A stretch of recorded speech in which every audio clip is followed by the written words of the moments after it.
Afternoon, everybody. We have plenty to talk about this weekend. We'll do it in the presence of these three, Lawrenson, McAllister and Shearer, and we'll hear from those three, Ferdinand, Cisse and Houghton. Now, it's been the story of the week and will be the story of the weekend. John Terry is no longer England captain. The defender is due to face trial in July over allegations of racist abuse, and the Football Association made the decision yesterday, worried about the effect the case may have on England's preparations for Euro 2012. Well, Anton Ferdinand is the man caught up in this case. Yesterday we spoke exclusively to his brother Rio, an international teammate of John Terry's, a former England captain himself, and a man whose Manchester United side take on Chelsea this weekend.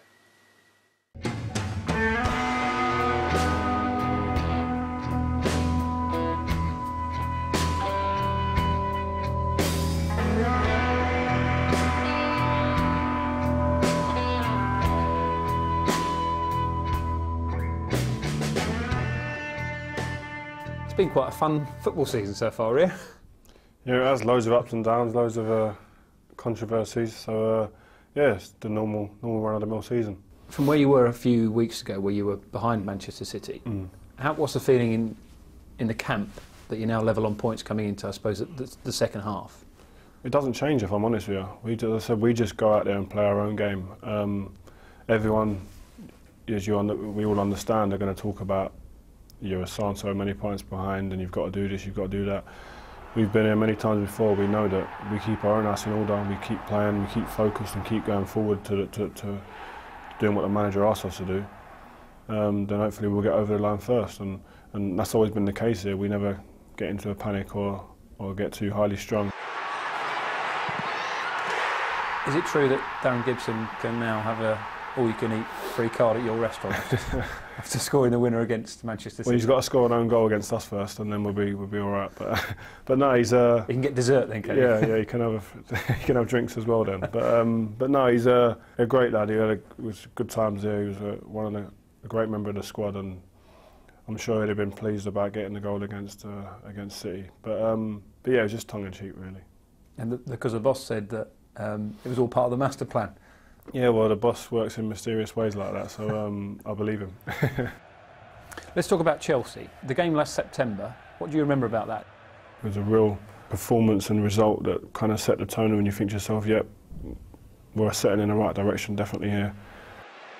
And we saw signs in that game that if we're all playing well and we continue to do what the stuff we're being told by the management, that there's not many teams who can live with us, and Chelsea are a top team. I know you'd like to be sitting here and just talking about football. Is it a relief to you that John Terry won't be playing because of injury, and that takes the whole handshake yes, handshake no out of the equation?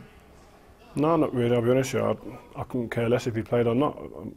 I just think about playing for Manchester United and winning the game, and that was all that I was thinking about. I think I let the media and stuff all talk about it and go on about it and create the storms, and as I said, we're footballers. We want to go out there, that's where we're best, that's where we enjoy being most of the time, and is playing football. And so the result and the performance of our team against theirs was definitely the most important thing for me. You've always been at the forefront of anti-racism campaigns. The difference here is that this is a Ferdinand family issue as well. I just wonder whether that's made it more difficult for you, more difficult for the family. Well, Anton's my little brother, do you know what I mean? So, as I said, obviously we've grown up together and I've looked after him when we were kids. So if something's going to affect him and hurt him, then I'm always there for a shoulder to lean on. But in moments like this, when the things are so public, and you're bound to say stuff, you can't really say anything. It can be frustrating, and it has been. But as I said, this is when you lean on the sport that we play and love, which is football, and it takes your mind off of things, and you can go out there and when you're playing football and forget about it for a little while. But as I said, for my family, yeah, it's been tough. And at the end of the day, my brother's, he's not brought no accusations to anyone. He's not the accused. But he's had to sit there and take abuse, which has been very disappointing, and from some small-minded people. So I hope people kind of see what the effects of that does have on people, not just the actual person, it's the people around them as well, and think before they speak sometimes. The captaincy is going to be an issue now again because it's been taken away from John Terry. Do you want it back? Honestly, no.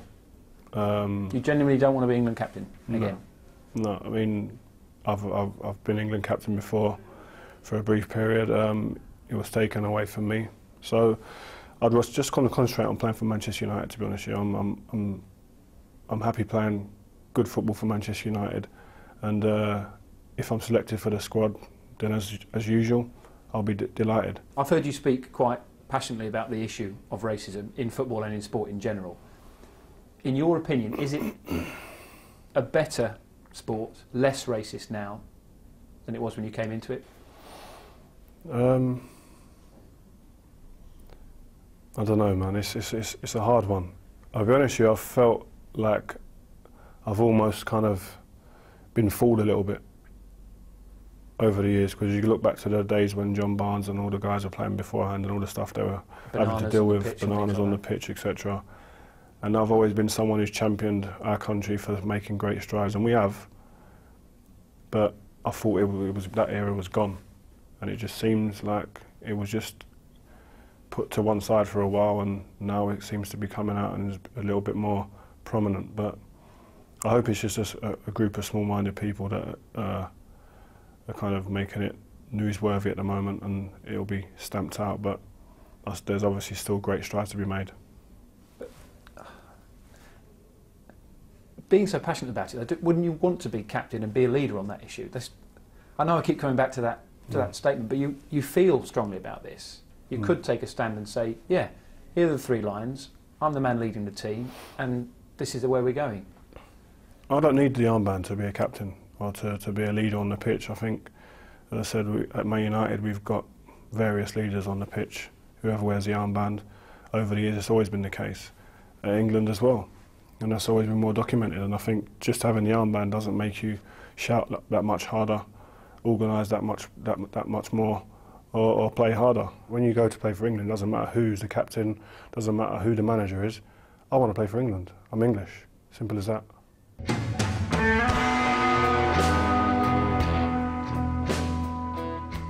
You're one of those players, over the years, how many times do you think you've been written off? Yeah, that's part and parcel with the job that we've got, and that's what I've grown to understand. No one can go throughout their career and be loved throughout their whole career. You know what I mean? Even Scholesy, when he was playing for England, people saying he should retire, then he retired and people saying we want him back. Do you know what I mean? And Scholesy's the most loved player that I've ever played with. So it's expected, but as I said, if people are saying stuff about you, good or bad, you must be doing something right. Is Paul Scholes your hero? I probably talk about him in interviews more than anyone else. I just love the way he plays football, simple as that. As I say, if I was going to come back reincarnated as a footballer, I'd be a merge between him and Cristiano Ronaldo probably, and Messi. And that's quite a combination. And the Brazilian Ronaldo. But yeah. One minute. So Paul Scholes, a bit of Scholes in there. What would you have his passing, Scholes? For his long range passing. Brazilian Ronaldo for? His acceleration and his movement to score goals. Okay, Portuguese Ronaldo? For his shooting and his mentality.